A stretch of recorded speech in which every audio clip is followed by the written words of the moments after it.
Welcome to the Wii60Show, the official podcast of Wii60.com, show number 6. My name is Jerbol, aka Jerry, and I'm your host and producer of this fine program. And joining me is Big Lou in the flesh. Just fine program. It's Emmy-nominated program. Is it really? I didn't know that. How you guys doing? So we got a pretty good show today. We have an interview with the host of Podtacular Podcast. Fumo Jive is in the house, ladies and gentlemen. If you don't know, Podtacular is of podtacular.com, and they're a Halo 2 podcast. It's pretty good. So if you like Halo 2, definitely check them out. Of course, we have an interview coming up, and he also sits in with us to do the news. Yeah, so he's got some great points. And we should let everyone know that we are, in fact, actually recording in the same room. Yes. This is our first show together. But it's a little awkward. I mean, this guy's not the sexiest man. No, I guess not. But it works out. It's like those, you always, those people you meet on the internet, they're never what you thought. Exactly. She's what, 5'4", blonde, 38. I was supposed to be. I was supposed to have double D's. I thought Jerbol was a woman for the longest time. He kept showing me pictures of his wife, and I was like, hey. Turns out it was a dude. Yeah, and not the best looking one. I'm not too bad. No. Am I? No. Am I as appalling as you thought I? 8. 8? That's 8. good. I'm not even going to go there because that's pretty good. Anyways. Let's see. Let's start the show off. We have our forum news. And before we do that, we're going to do a new segment here. We're going to get him on.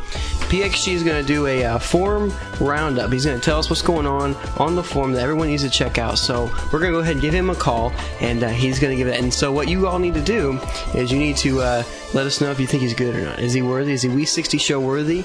And if he is, then if you think he is, we'll have him on the show again. And if he's not, well, if you say he isn't, then you have to put up or shut up. So if you think you can do it better, you got to let us know. But we're going to give him, he volunteered to do it, so we're going to give him the right of way here. So let's go ahead and give him a call and have him do his thing. Hey there, Wii60. This is PXG360. You can just call me PXG. Short, real name's Adam. This is my first show ever, so please don't be too hard on me. I'm a little nervous, but here we go. So let's see. I am going to do forum news, current events, and talk about some funny threads or some interesting threads, and also some of the members on Wii60 community. And so let's see. What should I start with? I have a little outline in front of me.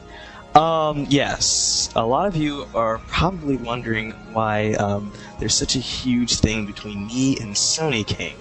Well, the thing is, Sony King and I are really good friends. We never met in person. I live in New Jersey. He lives in Florida. We actually plan on meeting someday. And it's funny because, I'm one of the big anti-Sony people of the site. It's like, I'm not, okay, I should clarify that. I like the PS1, PS2, but I think the PS3 is crap, but I'll go into that maybe another show. And Sony King obviously being one of the quote-unquote Sony fans of the site, he'll argue with you that he's not a Sony fanboy, which he isn't. He's not a Sony fanboy. I actually asked Jerbol and Big Lou if I could have Sony King on the show for the next episode, maybe interview a little bit and just clarify, his position on the console war. So in any case, so Sony King and I are notorious for turning every thread into spam. Like Grödinger once said that so we're like King Midas. Instead of like what we touch turns into gold, what we touch turns into spam. And I thought that was hilarious. So it is true. Like the thing is, I claim it's always his Sony King's fault. It's not mine. I'm just on topic. Then all of a sudden he comes in and he says something that's way off topic, and that gets me rolling. I start arguing with him. He starts arguing with me. Then it's either like Earth Viper or Fire Pants closes the thread, So, we can, I guess it's kind of my fault too. So in any case, that's that with me and Sony King. If you have any more questions, just ask me on the forum. So what else is going on with Wii60? Seems that Decker's Shadow, or Decker's Shadow, I'm sorry if I'm butchering your name, posted a thread, I believe in the general Wii60 section, about, past, present, and future, and he was talking. Although he isn't as active as other members of the site, he is pretty active. He's submitted some quite hilarious content to the Wii60Show in the past.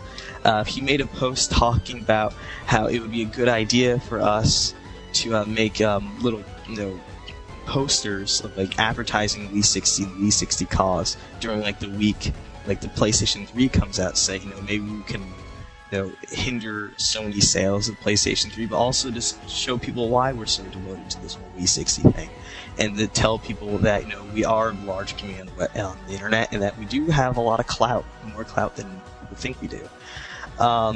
Decker, I think that's an awesome idea. I would love to do it. I mean, I'm probably talking to the entire website. It'd be an awesome idea.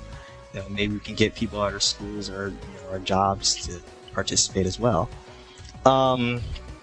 Moving along, you guys may have noticed a new member to the site. He only has a few posts. His name is The Red Omen, which is a reference to Gears of War. His avatar is The Red Omen. And some of you claim that he's a liar. I'll get to that. The Red Omen is actually my neighbor who lives across the street, and his cousin, Dave Smolinski, that's his name. That's his cousin's name. Works for Epic Games, and he's one of the map designers. And he's working on Gears of War and Unreal Tournament 2007, but he works more on Gears of War. And so my neighbor last week went to North Carolina to go visit him, and he was lucky enough to go play the first level of Gears of War. And so he went on the forum and talked about that, and a lot of people were very negative towards him and said he was full of crap. Even though, I can go to a kid's house right now and he can tell me all about it. Guys, yeah, he's not lying. He's telling the truth. He did plays Gears of War. His cousin does work for Epic Games, so, don't be too hard on the poor guy. So also, yeah, you guys are obviously interested about the whole Sony thing and PXG thing, but another thing that you guys seem to be nagging me about is the whole game development stuff. Now, obviously, I'm one of the 3 leaders, so I'm not sure if the NDA applies to me. I don't think it applies to Drew or Groninger, who are the other 2 leaders, but it obviously does apply to the other members. But the last show, that NDA was broken, but I know that wasn't done on purpose. When I was listening to episode 5, I was on my computer doing some college work, and all of a sudden I just hear Cockatoo going on and on and on about our project, and I just wanted to smash my screen. I just wanted to rip the glass out of the monitor. I was turning red, and said, "Don't worry about it. It's okay. Just make sure you don't do it again." So in any case, on the game development front, we haven't really been doing much because recently there's been a little discrepancy. You might even call it on the verge of mutiny. There's a little disagreement between one of the members because they thought that one of the leaders. I'm just telling you now, it wasn't me. I'm not going to name names. So it was either one of the other 2 leaders. Was kind of getting a little power hungry. Stepping on their soapbox. Their soapbox was a little too big. They should shrink it down a little bit. And they were talking about how important leadership is, and I agree with him. Leadership is very important, but at the same time, you gotta listen to the people who are essentially doing work for you. I mean, although you do have a design document, you don't necessarily have to follow it 100%. Obviously, changes are inevitable. But everything is, fine now. We're all friends again. We had one big group hug. We're all cool. So, the game development isn't over. We're just taking a little break. School's starting again, so progress is going to slow down a bit. Groninger did promise that we're going to have some type of demo preview for you guys mid-September. I haven't talked to him, but I don't see that happening. I mean, we barely have anything done. All the stuff we have done that was leaked in the last episode of the Wii60Show is pretty much what we still have done. Nothing really much has happened since then. So, yeah. But, I mean, don't worry. We're going to keep on chugging along here. Other than that, I mean, well, there are other little things here and there in the forum, but, I don't think it's really fit to print. Some of I don't think it's appropriate content to have in the show. Some of it is just little insignificant. You can just go on yourself in Wii60 forums and go check that stuff out. So in any case, yeah, this is PXG360 signing out. I hope you liked my little segment. Hopefully you want me back on the show. That's all I gotta say. Oh, is it okay if I give a few shout-outs? Go for it. Oh yeah, people in the last chat with me they wanted me to shout out, like, okay, Blue Line 976, Kagato Isuko, 89, Vic Stro, obviously Sony King, and again, I'm going to wish Sony King and Kelly a very happy life together in the future. They plan on getting married July 4th, 2008. No, yes, Sony King, better send me an invite to the wedding. No. All right, I want the honeymoon pictures. That's all I care about. If they're anything like his avatar, then yes. All right. Well, thanks a lot, man. And take it easy. We're going to let you go, and we're going to finish our show. But you take it easy. Thanks a lot, man. Yeah, thanks a lot. You're welcome. All right, adios. You guys are awesome. Thanks. All right.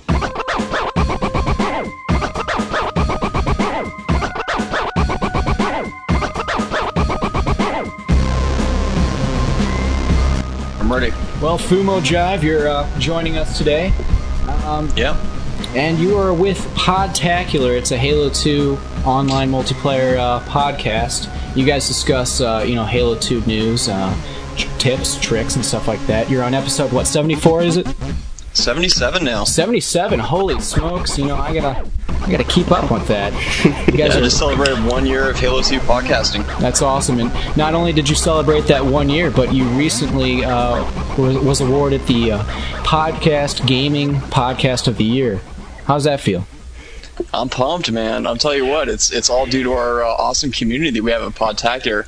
Podtacular, as far as I know it, is the first ever community podcast to where 99.9% of the stuff we talk about is stuff that's sent in by our listeners. So we have a whole community around the whole thing where people really contribute to the podcast and create the entire thing themselves. So anyway, in that sense, it's around Halo and the Halo universe, being Halo PC, Halo 1, and Halo 2. And we have a lot of different shows around that, so it's a good time. Yeah, and we actually do share that same formula, that same strategy, where a lot of our material for the show is submitted by the users of our website, Wii60.com, and we couldn't do it without them.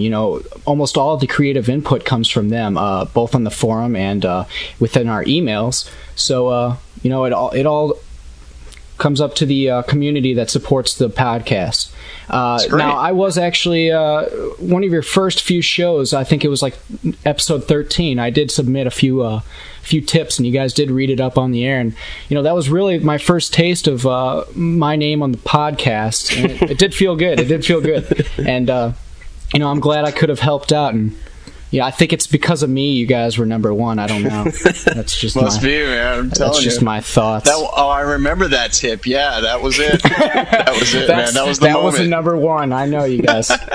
No, it is cool that you guys are providing a medium in which a community can converse, because text and forums is great, but there's something about the audio medium that really gets to people. And I can't take my laptop with me to work and read it while I'm doing my job, but I can take my iPod and listen. And that's just a great phenomenon is this I can't talk is the podcast. It's just amazing how it's taking off. So we're glad you were able to find your area there and take off with it. It really definitely has blown up in the past few months, really. Podcasts have been a pretty relatively new thing, and you guys are obviously have become mainstream with the recognition that you've gotten. Are there any plans to expand on your success with the podcast? Will you be delving into more games, or obviously you'll probably go into Halo 3, but what are your plans for expanding the show? Well, that's a good question. I mean, and we had thought about that at one time, expanding into different games and general gaming, things like that. But I think really a lot of the success of Podtacular is because of our focus on the Halo universe and on Halo multiplayer in particular, because it's by far the most successful online console video game ever. And is still to this day more successful than any other 360 game altogether combined. Mm-hmm. So, despite all the hype that goes on with all the other stuff, Halo 2 continues to be played by more people consistently. So, because of that, there's already a community there. And, they're just willing to help out and just tie into to an ongoing community this way with a podcast. So, because of that, I mean, I really think it's been really successful on that front. And I think in our sense, with our audience, I mean, us diluting into more general gaming, I don't think would have been very successful. So I think because of the audience that we already had, you know what I'm saying? Right. So like that pre-installed audience. Yeah, I mean, people are already into Halo 2 and stuff, and for them to hear about, you know, like all kinds of other stuff that they may or may not be into, I don't think it would work. But, you know, just because of that, but also we're definitely going to be more into Halo 3. We have an entire show devoted to it once a month, where it's all we talk about is people's speculation and the ideas about Halo 3, what we know so far, things like that. So I think our show is really going to blow up even more so than it currently is by the time Halo 3 is coming out. So. You probably should be getting a check from Microsoft in the mail any day now, because you know it's that the community drives these games, and you have a very potent community where, I mean, these people have a very strong desire for the next installment of this game, Halo 3, and so they're going to be just ravaging about it, and that's where that hype comes from. And you've almost become marketers for them by just doing what you like. So you know you should get paid. It's kind of the same along lines of the snakes on a plane phenomenon. Yeah, there you go. It's driven by the community, by the internet and stuff like that. But I do realize that I have seen on your website that you guys have started to get into other content, like you have the Podtacular TV, as well as some other user-created movies and machinima. Is there anything that you're going to expand on that when it comes to maybe even video podcasts, where it's live video or live podcast? Well, live podcast is not really something that exists right now because you can't like stream directly to an iPod. But as far as video podcasts, we're definitely, you know, moving more and more towards that. But what we're doing right now is we're occasionally releasing a video onto our podcast feed.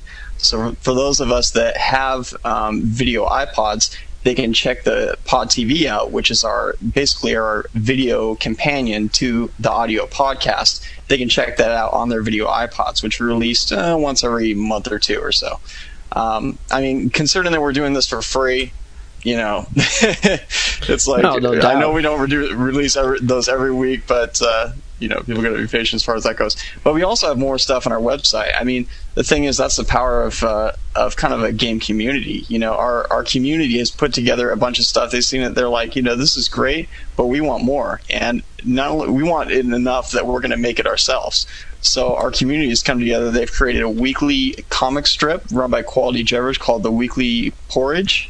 And we also have a Podtacular Radio, which is a series of music podcasts that's basically like music to frag by. That goes into all kinds of stuff like electronica and you know, video game remixes and things like that. It's done every week or so.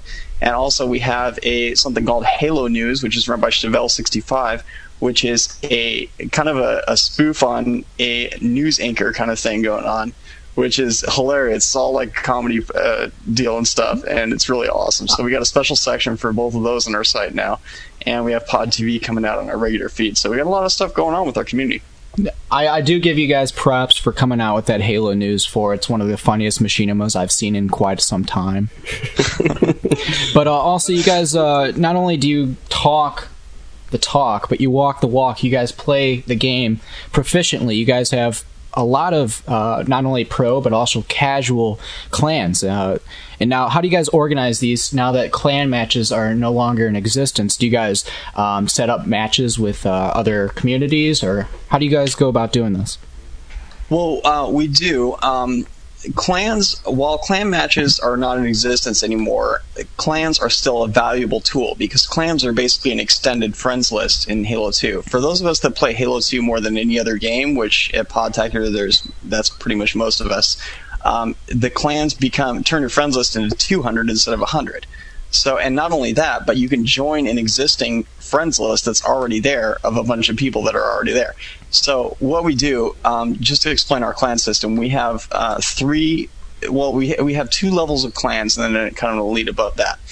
We have a recreational clan type, where people can join in if they just want to play some cool custom games, if they want to just chill out and meet some members of the community, stuff like that, and just kind of hang out with some people at Podtacular, then they can do that by going to podtacular.com, clicking on the Request a Clan Invite link on the right side of the page, and they can just sign up right there, and we'll send them a clan invite to one of our recreational clans. There's no requirements or anything like that. You just have to be a listener to the show.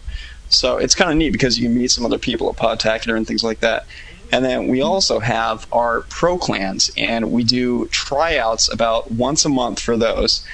There's different requirements, like you have to be active on podtacular.com forums. You have to be good enough. They're actually tryouts to where they check your skill by playing you in a game, making sure you're good. And then they announce who made it onto the team from there. And we have 2 competing pro clans, which are basically like the competitive players, not necessarily pro in the sense of like MLG pro or making money or anything like that, but it's just a type of play. So from there, once people make the pro clans, we also have an elite section of the pro clans, which are the Podtacular All-Stars. Now, of course, there's tryouts for these as well, and these people are the ones that challenge other clans and other groups out there. For instance, we've recently challenged TTL, Tide the Leader, Gunslingers. We've also challenged Coyote Cave Girls. We've challenged the Bungie team with those as well, and a couple others. So, and we got a bunch of them planned. So it's pretty neat. That's awesome. All right, awesome. One thing, real quick, I have to ask you: Fumo Jive. Why Fumo Jive? What's the story behind the name? That is from an old thing in high school where just a bunch of friends of mine, the wrestling team, and I were like thinking up a bunch of like Ebonics phrases. So we like combined a couple of words into one, and we're like Fumo Jive. And then at the same time, basically, I ended up using that as a moniker on every video game I played. I put FMJ on the initials. There you go. So because of that became my, my video game moniker. So. Well, we want to give definitely a Wii60 congratulations on your achievement, and as fellow podcasters, me and Lou, we want to give you your props, man. Good job, and props to your community for really pushing something great and making something out of giving the game a little bit more oomph and giving something to do. It's really awesome. Well, thanks, guys. Appreciate it. You guys got a great show here, definitely. So, thank you. Keep on keeping on. we will admit we do take a couple of your strategies from the show. We like to include as much user created content as possible to help keep us running. So, maybe one of these days we'll be sharing that top spot with you on that gaming. Who knows? Yeah, more the merrier, man. And for those of you guys out there that play Halo 2, man, if you want to be part of the Halo community as well, with along with Wii360, check it out, podtacular.com. You can sign up for a clan invite. You can check out our forums, which are very active forums. So feel free. I know there's plenty of people on our forums that play Halo, and so if they haven't heard of you yet, which I find hard to believe, they're definitely going to be checking you out now. And now, segue from the Halo for a minute. What do you think about some of the other first-person shooters coming out to the 360? Are you going to be doing any kind of community drive with those, such as Gears of War or anything like that, or can you not talk about it? I'm really excited about Gears of War, and it may be the reason I finally get a 360, maybe. But it's hard to say. It's really got to stand out like in the community aspects of Gears of War. Even though I really like, for the same reason I originally got into Halo, I think a lot of things they're going to get right as far as like the storyline, the art around the whole thing, and just the general gameplay. Being able to have that hectic, frantic gameplay going on, that seems really exciting to me. So. But as far as Podtacular goes, we're pretty much going to stay focused on Halo and continue to do so down the road. But but all of us play different games. We invite people on the forums to play different games and things like that too, like Ghost Recon and stuff like that. And, so, what kind of games are you into besides Halo? As personally, what do you like? Well, like I said, I don't have a 360 yet, and there's a lot of reasons I don't, but. So what I do is I'm still kind of going down my list on the original Xbox. So I play like Far Cry Instincts is one of them. I play Unreal Championship 2. I play Brothers in Arms Road to Hill 30. Big fan of that. There's a couple other ones that I play as well, but those are the main ones I play online. Okay. So. You're mainly a console gamer then? Yeah, because I have an older Mac computer, and pretty much out of the question as far as like current games. Hardly any Mac support, but at least the Halo CE seems to be Mac support. It does, but not on a 700 megahertz Mac. Oh wow, that's all right. Well, this is chugging along at like 2 frames a second there. you're in good company here, but this is a console-oriented podcast, so. I mean, I'm a PC gamer myself, but we basically just talk about consoles. So, the cool thing about consoles is you don't have to worry about like system requirements or anything like that. Everyone's you just plug on the it in same and it league. works. You don't have to adjust your shadow settings, your all that stuff. Yeah, you just know it works when you plug it in. So yeah, that's for sure. Well, let's see. We'll get them real quick since Wii60 is all about embracing the technology of Microsoft Xbox 360 and the Nintendo Wii and shunning the PlayStation 3, which I guess it may be a little harsh. We have a bias here. Most people here at this community have a 360 and are interested in the Nintendo Wii. And so, what do you think? Are you interested in Nintendo Wii, or are you interested in the PlayStation 3? What do you think about it? Well, I'm pretty much agreeing with you guys as far as the general consensus goes in the gaming world, is that PS3 is pretty much overconfident. I think a lot of that is marketing hype. They're doing that just for the fact that they know they're behind the 8 ball here and they got to pick it up. But they're just doing their best to try to appear confident and know that they're going to do well. But, clearly the Xbox 360 has the advantage on the online and the infrastructure on the back end as far as that goes, and the integration with, with Xbox Live Anywhere, with Xbox Live and the web, and all kinds of cool stuff there. I really do keep up regularly on what's going on in games just because I enjoy doing that. And, the Wii as well, it's generated a lot of hype recently, especially at E3. And there's a lot of good stuff, scheduled to come out on that. Red Steel, Zelda, a lot of different games that are looking really good, the Mario Sports and everything. So, I'm excited about both, really, as far as the Xbox 360 and the Wii. Whether I'll put forth the money to get that, I'm kind of a cheapskate, so, it's kind of questionable, But I'll tell you, those systems both look fantastic, and there really does look like there's some great games coming out for both of them.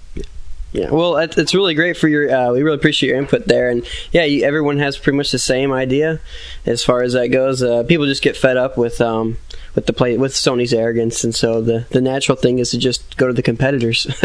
So someone's going to pay for it, and it's probably going to be Sony, and someone's going to profit, and it's probably going to be Microsoft or Nintendo. So we'll see how. It's interesting though. It's fun to. The console wars are a little ridiculous, but it's fun to follow it. It can be pretty interesting. So thanks for your input though. Yeah, well, definitely. How about we take the logical skip over to the console news? Everyone ask yourself this. Are we ready for Wii news? Nintendo Wii.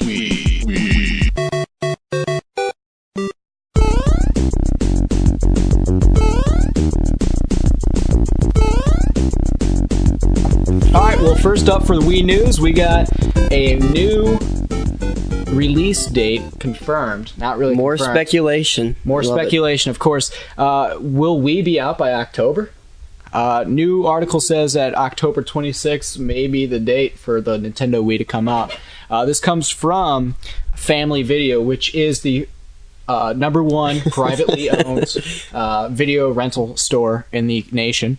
And what they say is that October 26th is when Red Steel comes out, and Red Steel is, of course, known to be a launch title.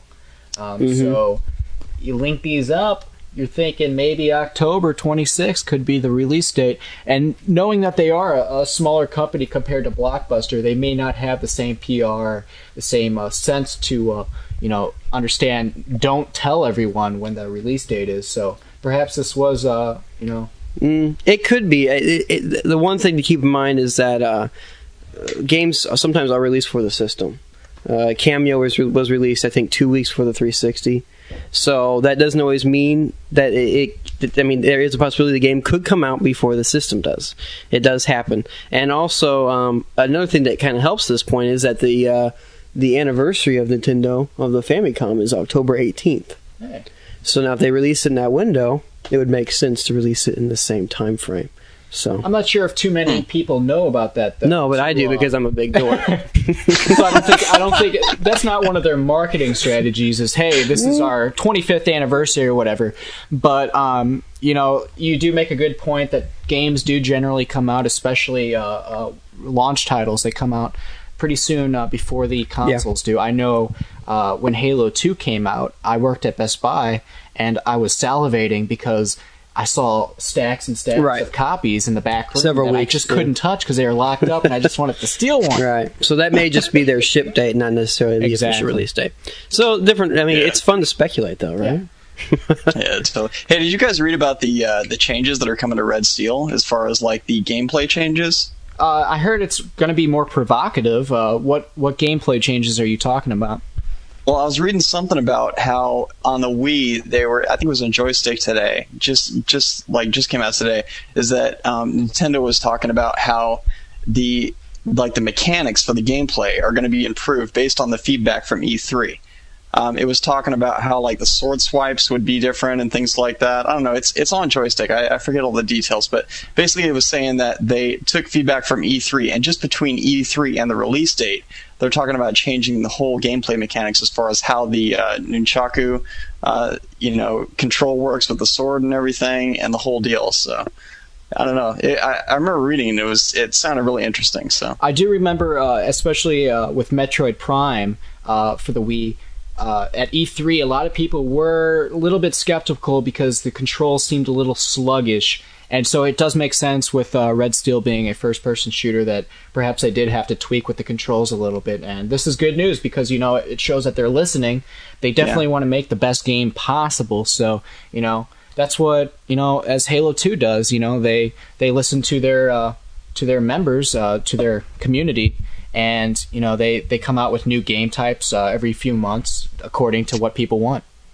Yeah, you know, it's cool because it's kind of like, in a way, it reminds me of the DS, in that the DS, when I first saw it, I was like, oh, come on, man, this whole system is a gimmick. It's like, this is not going to fly in the long run. But really, you know, when it turned out, in the long run, Nintendo was committed to the system, and they're committed to making solid, really good games for it. And, you know, because of that, and with their third-party support in the long run, it turned out to be, you know, an amazing system and really outdid the PSP, and who would have thought, you know, in that sense. But, you know, I think they're going to take the same approach on the Wii. You know, this is, you know, it may look like a gimmick at first, but in the long run, they're really going to work it out to be a fantastic system that games really take advantage of all the unique features they have on the Wii. Yeah, that's what it is. It's the gaming taking advantage of the hardware, the games itself. You know, I think, especially when you mentioned the gimmick, I think E3 did take care of the thought that, you know, Wii is a gimmick. You know, a lot of people before E3, you know, they saw this weird controller and how it was supposed to work. They thought, you know, this is Nintendo's last leg. They're digging themselves in deeper. They're never going to come out on top with this. You know, this is their grave.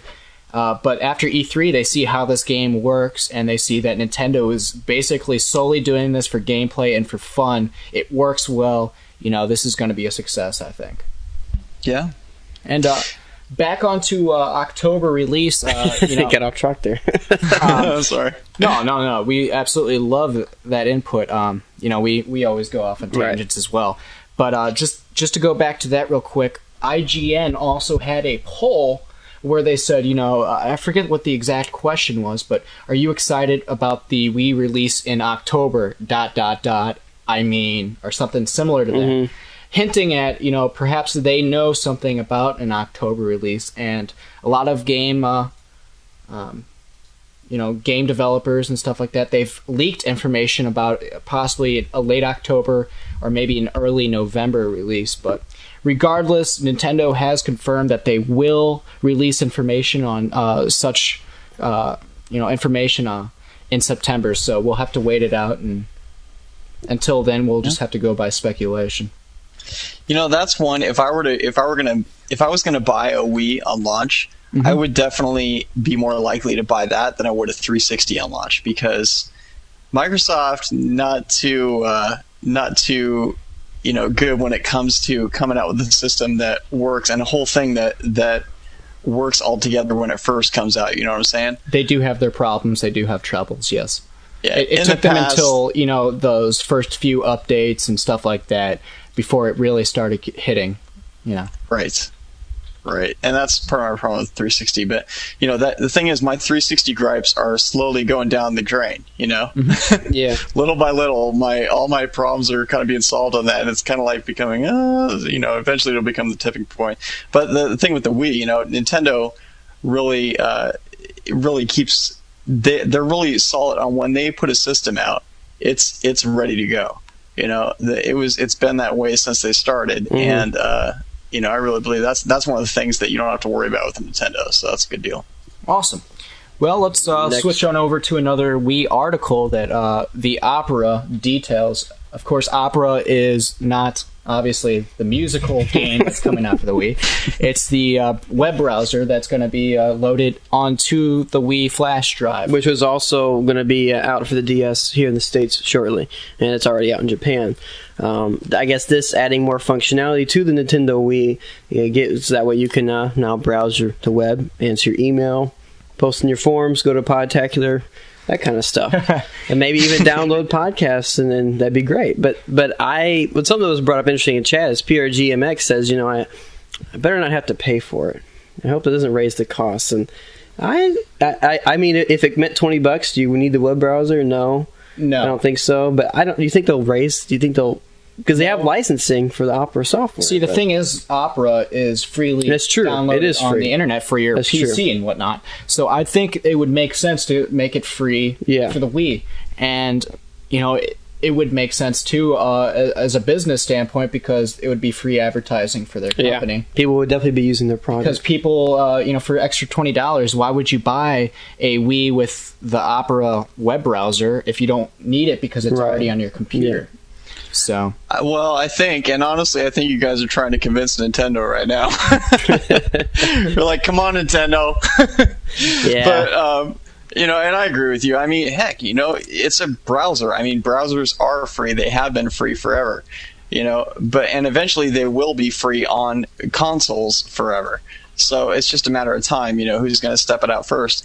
And, I know they're not going to do it on the DS. They're going to charge for that because they're going to put it on a cartridge and everything because, you don't have, like, any kind of downloadable content or any kind of, cheaply available rewritable content that you can, or content that you can, like, for instance, a CD that you can put right into your any type of memory. Wii. Right. So because of that, cartridges cost money. And you might as well charge a premium on top of that because of all the development costs that went into the whole thing. So that makes sense in the DS. But the Wii, I think they really have an opportunity to give that away for free and just earn some extra kudos in the gamers. Exactly. And now they do say that there will be JavaScript support. There's also some word of Flash support, but it's currently unknown if there's going to be video or music. So we're not sure if we're going to be able to link this up to LimeWire or something stupid like that, a peer-to-peer of any type, and download MP3s or whatnot. Obviously, Nintendo's probably going to want to make this fairly secure so you can't download illegal content, but maybe they'll have their own subscription service similar to iTunes where you can download podcasts, you can download music or albums, stuff like that. So this opens up a lot of opportunities for Nintendo Wii online because, as you know, Nintendo has lacked in the past with online gameplay. Yeah. I don't know, man. What do you guys think about? Because Sony, for instance, obviously has taken this stance of trying to be the all things to all people. We're not a game console. We're a supercomputer, and we're not a PSP as far as like a game system. We're a do everything in one little handheld unit. So the thing with that is a lot of times when you try to do everything at once, you end up doing everything in a mediocre fashion. Right. You're okay at everything, but you're not great at anything. In the PSP. Yeah, that's exactly. The PSP is a perfect example of that. All right. Yeah.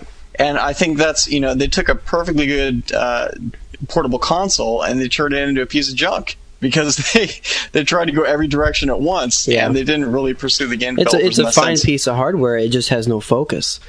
Yeah. And so it's not applying itself to what it's capable of. And I mean, I'm going to be straight up. I got the PSP for one reason. That's to do homebrew and emulation.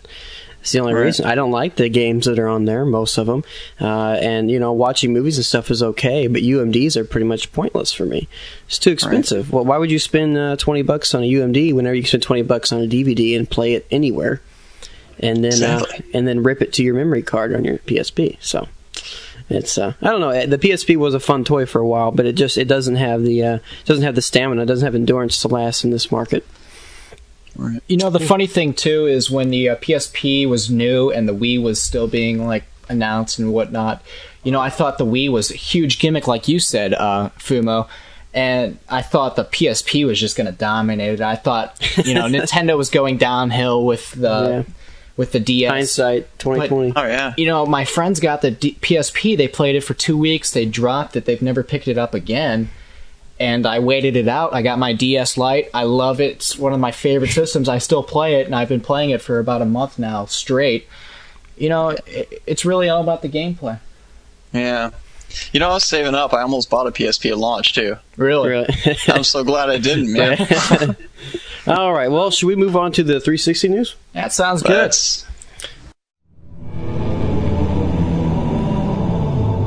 We're going to take a 180 to cover the 360.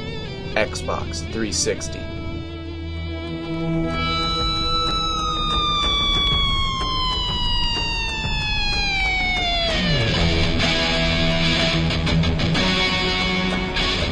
Okie dokie. First up, this is a post by Big Lou, actually, on the forums. But Bliss found this article, you say, right? Bliss? Yeah. Okay. Anyway, what this is saying is that the 360 will be DirectX 10 capable or compatible. So right now, what we see here is possibilities, opportunities. Right? Yeah, well, it's kind of misleading to say that it's DirectX linked, I guess. It's a pretty touchy subject because the 360 isn't run on DirectX 10 architecture. Hardware. Exactly. Right, because that isn't even a release. They kind of say it's DirectX 9.5 because it's a logical link between DirectX 9, which is the current standard, and DirectX 10, which is coming out when the Vista comes out. But will the hardware be compatible with the DirectX 10 drivers? That's what it's saying. It's saying that games that do run on DirectX 10 will be able to be ported down to the 360 and run perfectly on that hardware. That's good news because we're going to see that whenever DirectX 10 becomes a standard. We know that PC ports is going to be fairly common on 360. It already has shown its face with Quake 4 and some other games. So, 360 console owners will get a chance to play some PC games, maybe Crysis. Games like which is the big flagship of the DirectX 10. Maybe we'll see it on 360. That'd be great. Yeah. And now DirectX 10, when it comes to the hardware, it's not any more stable than DirectX 9. It runs just as smooth. It's all about the simple graphical tweaks. You got physics too. Yeah, the physics too. You got the bump mapping and all these intricate details that you've never seen possible in any other PC games.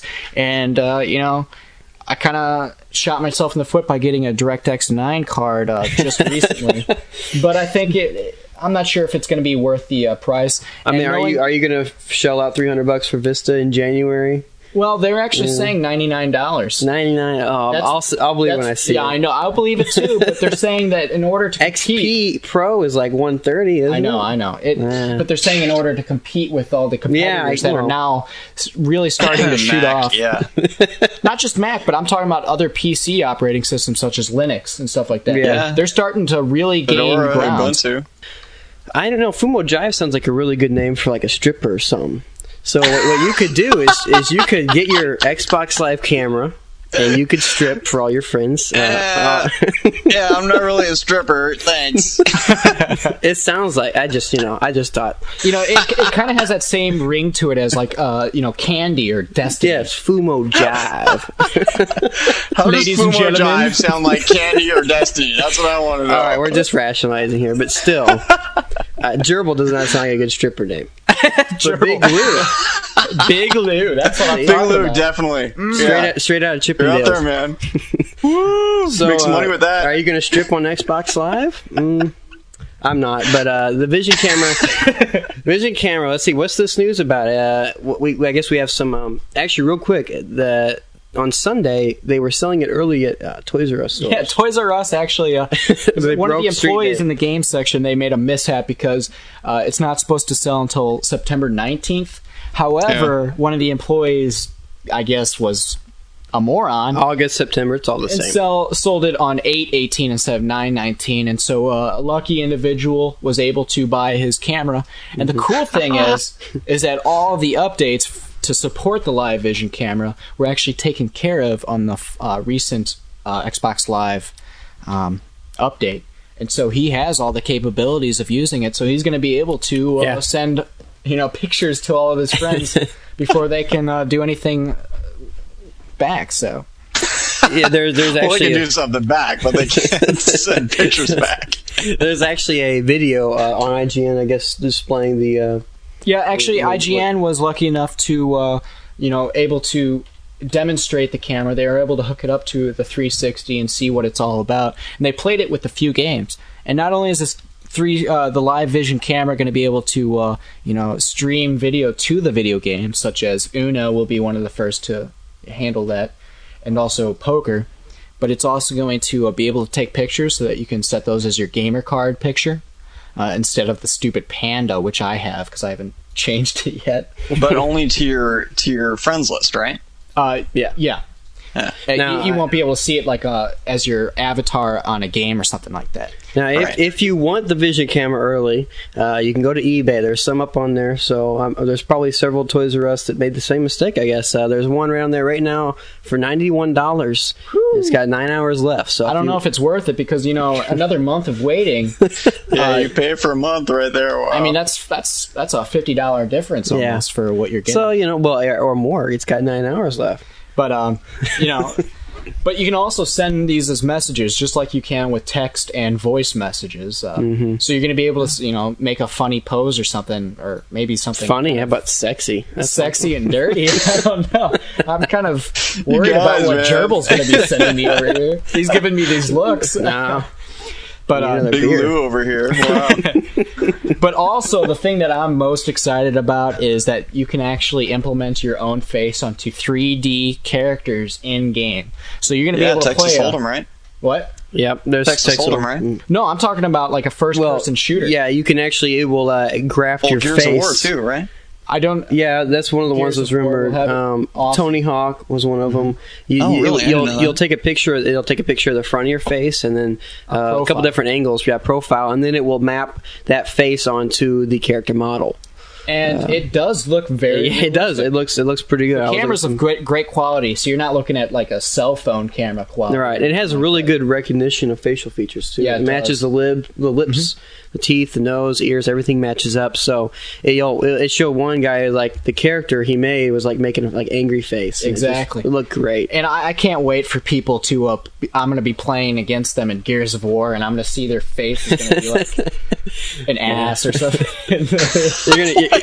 You're gonna see something inappropriate along those lines. Someone's gonna have like a Jack Thompson face running around. It's gonna remind me of that South Park episode where Cartman meets the ass face family. TPS, I think it was. That was the name of the disease. Ben Affleck was their son. Remember that? Was it Ben Affleck, Ben Affleck was the son of the parents. Sorry, man. Go ahead. What was your thought? I was going to say, our buddy Godfrey, gamertagradio.com, he got a Xbox Live Vision camera early from Microsoft. Awesome. They hooked him up. And he also, our co-host, JVB, won one on their contest that they had at gamertagradio.com. So he's going to get one shipped to him early as well. Awesome. Put it on eBay. But he posted, really. He probably make some good money on that. He posted some pictures, Godfrey did, on podtacker.com on our forums. And they show details about how you can send a message as far as the picture message and everything and some of the stuff on that. And it looks really cool, man. He also said he went to E3 and got his picture taken on the Texas Hold'em, and got it mapped as far as like the front view, side view, and then 3D mapped. And he said it looked pretty good. I mean, it wasn't perfect, but it was pretty close to the way his face normally is. And it's an innovation that obviously it's pretty early. Some of the gamers or some of the games later on will probably take more advantage of better facial recognition, but it's still cool as hell. Yeah, it's a great way to communicate with friends and family that live far away. The one and only other game I can think of that took advantage of this was the Game Boy camera. If you remember that. I remember the Game Boy camera. That's ancient. Yeah. You could buy the little printer. Yeah. Oh wow. Well, that was a dot matrix camera. Yeah. Print on thermal paper. Yeah. like a receipt, man. Yeah, that was classic. Yeah, Don't put it in the sunlight. Don't put it in your pocket either, man. Get all scratched up and it'll be all black. Oh man. That's hilarious. But yeah, I can't wait for this to come out. I mean, I can't imagine the possibilities of games to come. The cool thing about the Texas Hold'em, which is kind of unrelated, but strip poker. I always talk about unrelated topic. Yeah. No, that's a good idea. Big Blue strikes again. That's a good idea. No, there's the way their system's set up for their money. I mean, I don't know if you're a poker player at all, but the worst thing you can do to hurt your poker game is to play with play money. Because if people play with play money, don't play right. Exactly. So people who would have folded if they were playing real money, they stay in and they end up catching, a full house on the river, which is crap. You get bad beats that way. Where if you play the way you should, you don't ever win any money. Well, the way they're setting this up is your bankroll is tied in with your gamer card. Really? So you only have so much money, and whenever you run out of money, you get bumped down to like the little league. And you got to work your way back up to get money again, and then get back to play with the pros. I think it's a really good idea because you're going to, at the top of the chart, you work your way up in leagues. You're going to be playing with people who are playing to have score. You're playing. Now, I thought it'd be great if you could use your gamer score as money.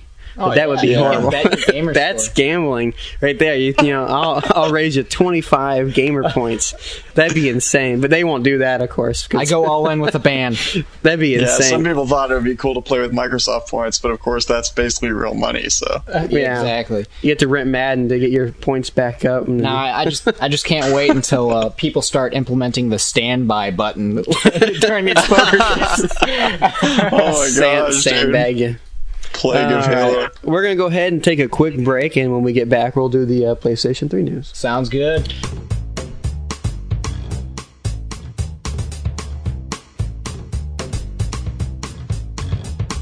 Hey, Wii60 fans!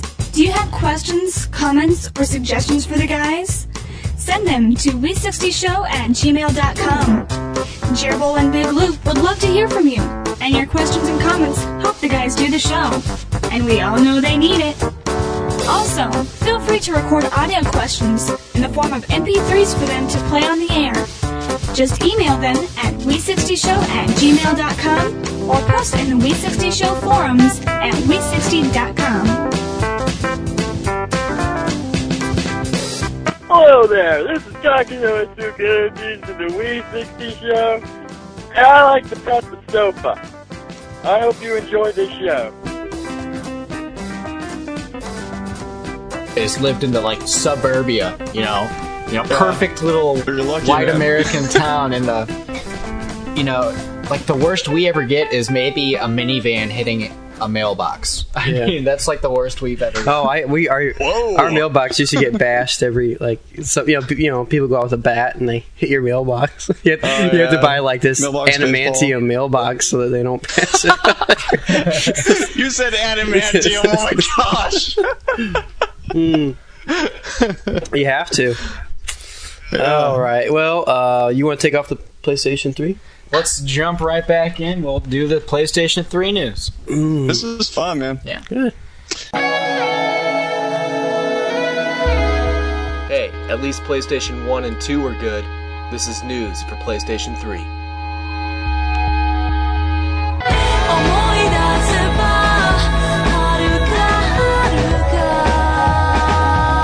Alright, well, first up for PlayStation 3, we've got the menu direct feed.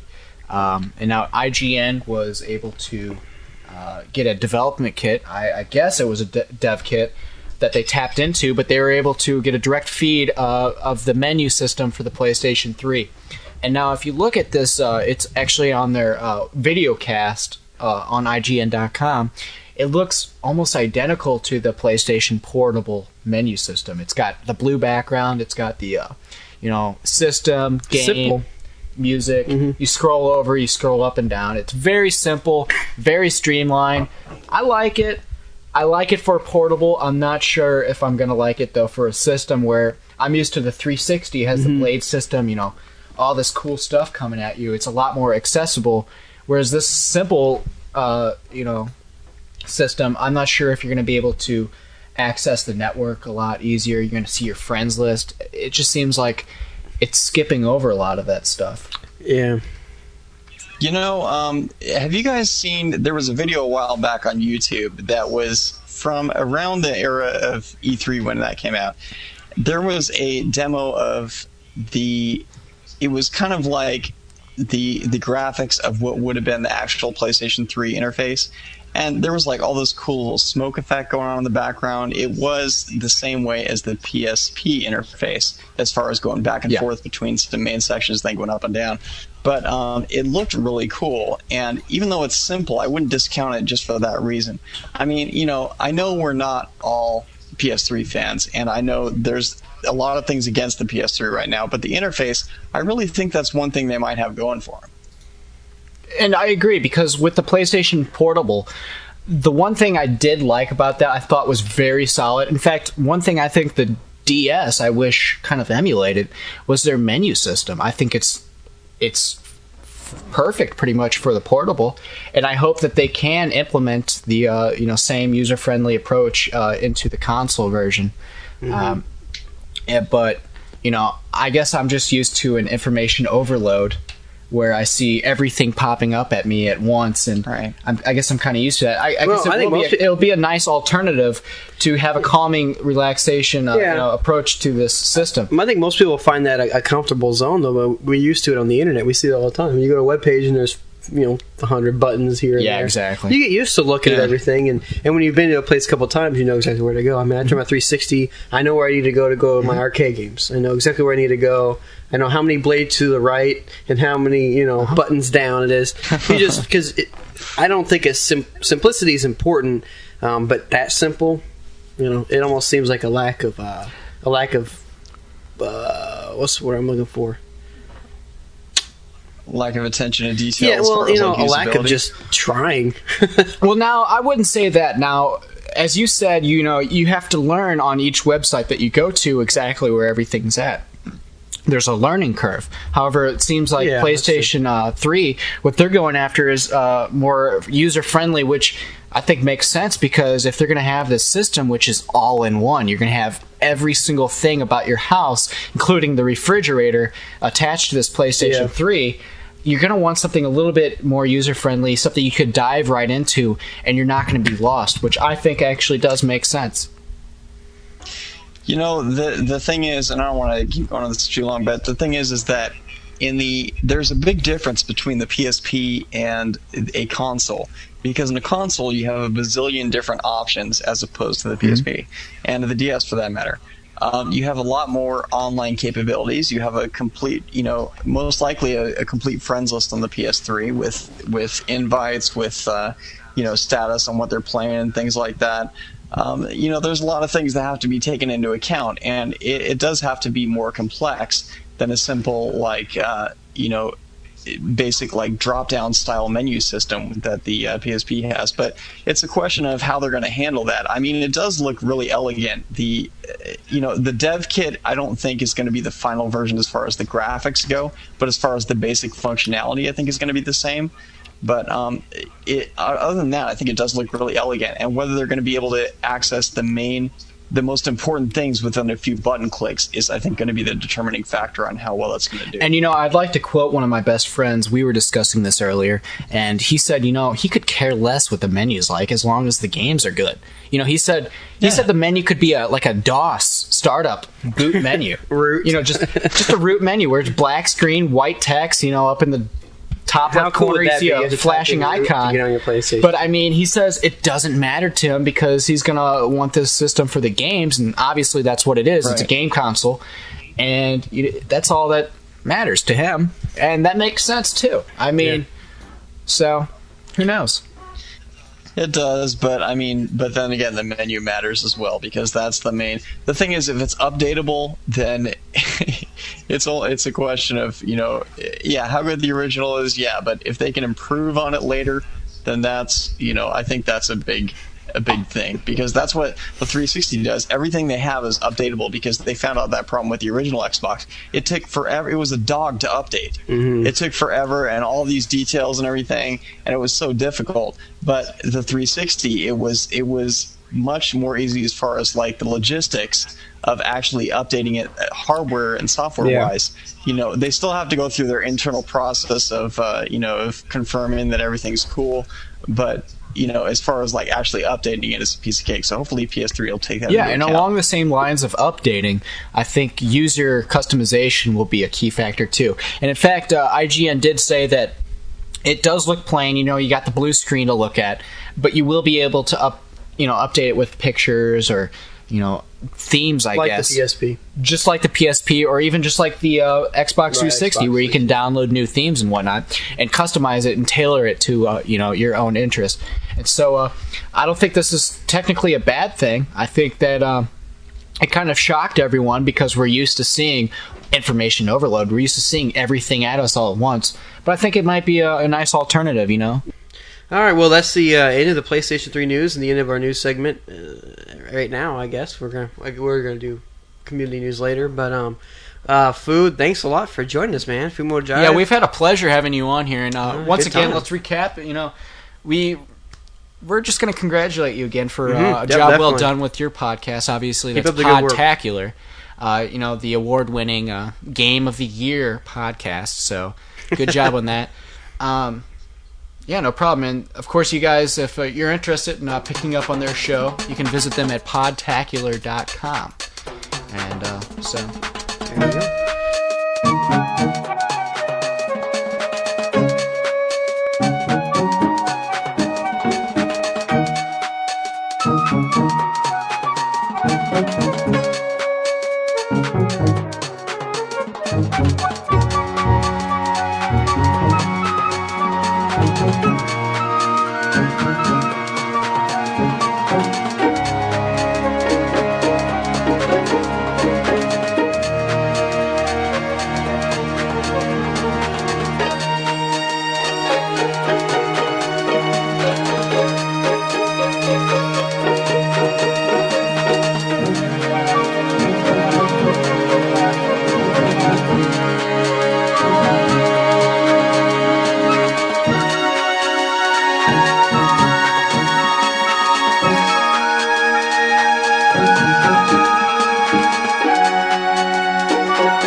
So we're going to go ahead and move on to our the Wii60Show mailbag, the place where you can send your emails, thoughts, and comments, and also your audio MP3s. Don't forget to send your audio bumps for us to use on the show. So our first message, who's it from? Well, first off, let's mention that the way that you access that is Wii60. Oh, yeah.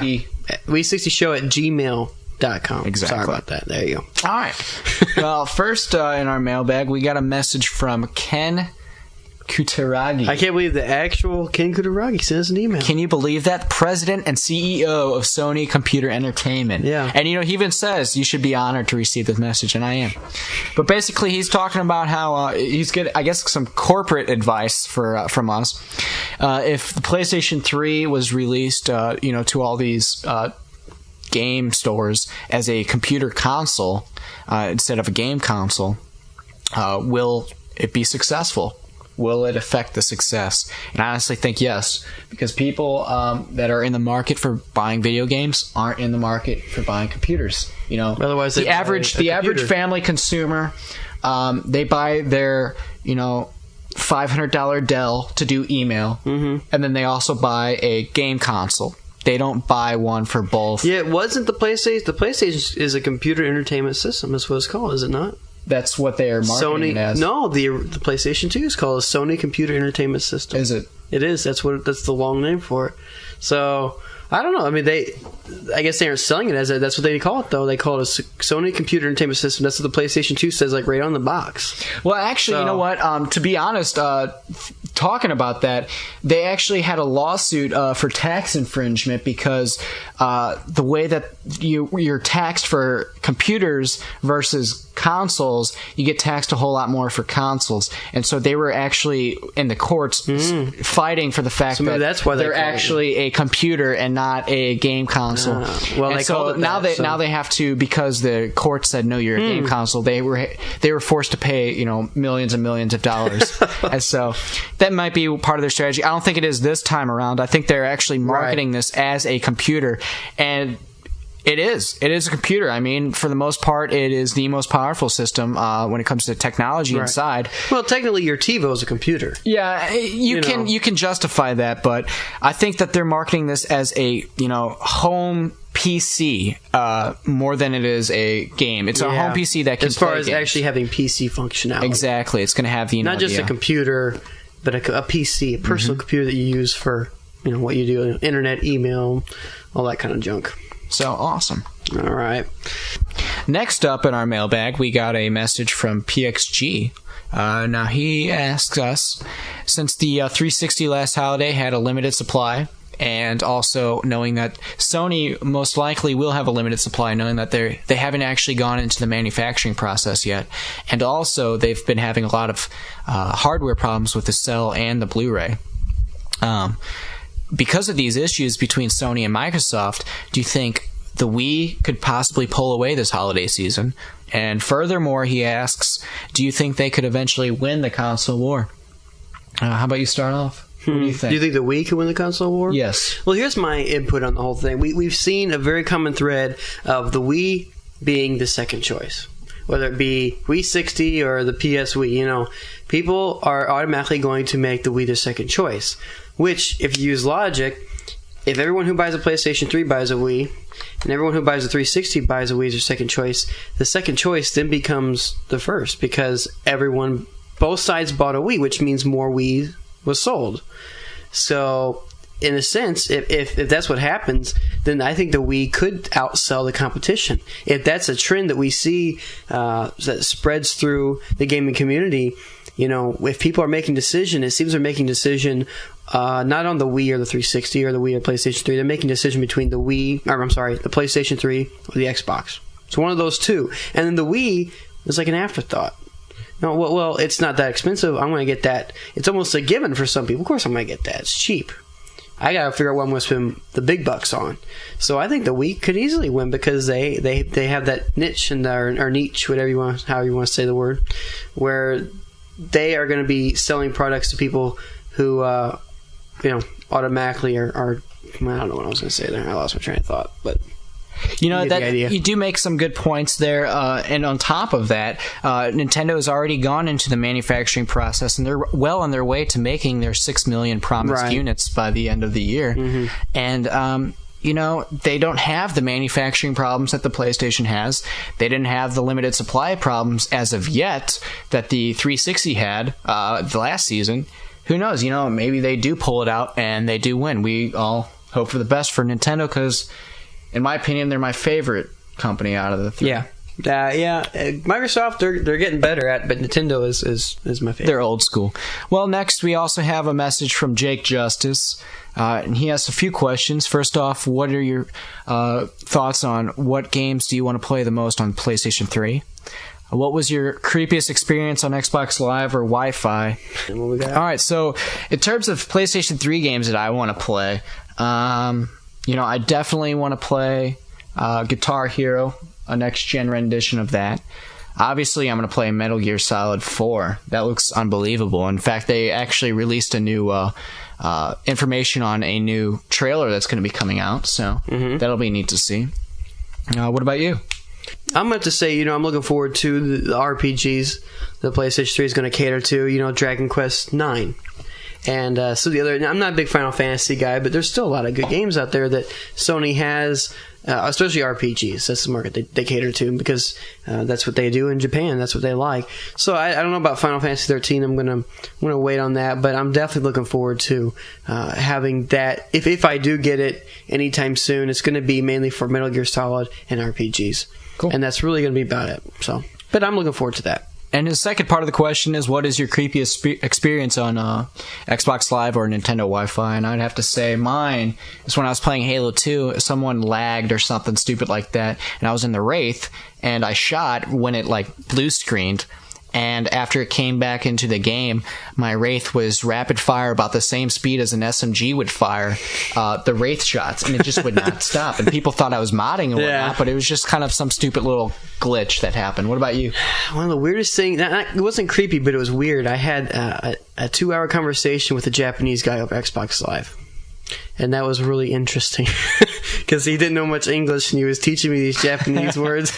And I talked to him for at least 2 hours, and it was kind of weird, but it was interesting. But I actually recorded it, conversation, to play on my other show because it was so hilarious. The guy was a fruit, but anyway, that's my weirdest experience. Awesome. So it's not very exciting. I don't have any like Predator, like some guy trying to figure out where I live. Stalker. Yeah, nothing like that. Unfortunately, that would be cool. But thankfully for me too, I'm normally the tail one. End is safe when it comes. I'm to the only one doing that, so it doesn't have to be much. Someone probably has a creepy story about this guy named Jerbol hitting on him on Xbox Live. Well, our last written question comes from Michael Demisi, and his question is, what are your thoughts floating around that the PlayStation 3 games are going to cost much more than the 360 games, and also obviously the Wii games? And he's saying about $75 or more for a game because of the costly Blu-ray discs. We don't know what the price is going to be. For all we know, it could be the same amount as a 360. I still think that the Wii is going to offer cheaper games. But if it does get to the $75, that's just that's almost another $100 you got to tack on to the $600 system just for one game. Mm-hmm. And, I doubt that it's going to come with a launch title like bundled with it. So that's going to be another $75 tacked on. That's just going to turn away even that much more consumers. They need to go down to the $60 price point that the 360 has created. Yeah. Okay. Yeah, I'd say I probably agree with that. Okay, cool. I agree with that. I don't have any objectives on that. All right, well, that's the end of the mailbag. If you sent in a voice message or email and you didn't hear it, it will be on the next show. We'll try to get to everything. Thanks a lot for your emails. Keep them coming at Wii60Show@gmail.com. And we're going to go ahead and move on. This week's poll is, how will you get your Wii? And the options were, you could get a pre-order, standing outside a store. You'll get one after the first shipment when you can just walk right in and get one. Somebody, or you're just not even going to get any. Mm-hmm. And now, pre-order did win. They had 41%. And walking in after the first shipment was in second place, pretty close with 33%. It kind of breaks down when you get onto the other options. Standing outside of a store got 18%. Won't get one got 4%. And, someone on the end got 3%. Kind of disappointed to see that 4% of the people said that they're not even going to get a Wii. I'm kind of clamoring for the Wii. Yeah. I'm one of the ones that said that they're going to wait outside, outside of a store on release night, because basically that's what I'm going to do. Even if I do get a pre-order, I will be joining everyone else outside. I think that me and you will probably be. Yeah, I'm open for that. We're planning on maybe having a show, right, live on site. It may be our first video show, actually. Yeah, actually, it might be. It's a little bit. That's some secret info you just got. Yeah, right there. That's a nugget. Leaked. It's a golden nugget. So that's more info on that later. But a couple of quick. I broke NDA. Oh my gosh. A couple of quick comments. Justice Boy says he's going to be skipping school to pick it up with Zelda and Metroid, so we got a little dedicated Nintendo fan over here. And I have to agree, those are good picks. I'll probably pick those up too. Firepants says that he's going to just wait until he can walk into the store and pick it up, because he thinks that since there's no Mario at launch, he's not that excited for it. Oh, so well, I can see that point of view though too. I mean, it will be in the launch window. It'll be in the next month's but it's not going to be on launch day, as we know yet. And Mike PhD, he says he's going to pre-order his as soon as he's able to, and if he can, he's just going to wait outside the store. So that sounds like basically what I'll be doing. I think I'm going to pre-order mine, and then I'm going to pick it up early, and then I'm going to set up a TV and stuff outside the line, make everyone watch it. That's what we did with the Xbox 360. Yeah. We brought a little table thing. Mm-hmm. We brought my little TV and an Xbox, and we not hacked. We just kind of tapped into the Best Buy's Wi-Fi, and we played Xbox Live outside. And we were kind of the hit of the crowd. Everyone kind of surrounded us, and we were wanting to play Xbox. So yeah, that's really cool. Yeah. Well, I'm probably gonna pre-order though. I mean, hopefully we'll have that available. There's no you can't pick a pre-order yet. Yeah, not yet. A few people have said that they were able to pre-order in a couple other countries. I don't know. Not anywhere around here though. Yeah, hopefully soon though. When Nintendo releases all this information in September, maybe they'll start pre-orders. So console launches are always so much fun. You gotta love it. And big game launches. Like I was hoping we could maybe do a Gears of War thing too. That'd be fun. Because that's going to be a pretty big game, I think. A lot of people are excited about it. I know I'm pumped. I'm pumped for that. I am too. Gears of War is going to be a system seller, in fact. That brings us to the next question, the next poll. For Episode 7, will Gears of War hinder the success of PlayStation 3? In fact, a lot of people are saying that if PlayStation 3 is able to release on the day that it wants to, they might release on the same day, if not a week apart. Could Gears of War, being all the hype that it has, could it possibly hinder the success of the PlayStation 3? So, taking $60 out of someone's pocket. Exactly. So we'll go ahead and we'll post that up on the forums, and we'll get your input on that for next show. Looks like we're all about wrapped up here. Yep, we're done. That's the end of the show. Again, thanks a lot, Fumo Jive, for joining us. Thank you, PXG, for doing your thing. Thanks for the emails. Quite a lengthy show, I'd say, but we had a lot of action. Lengthy entertainment, right. Don't expect a show like this every week, that's for sure. Hope you enjoyed it, and we're going to go ahead and get out of here, but thanks a lot, guys. Thanks for listening, and hope you enjoyed. Adios, man.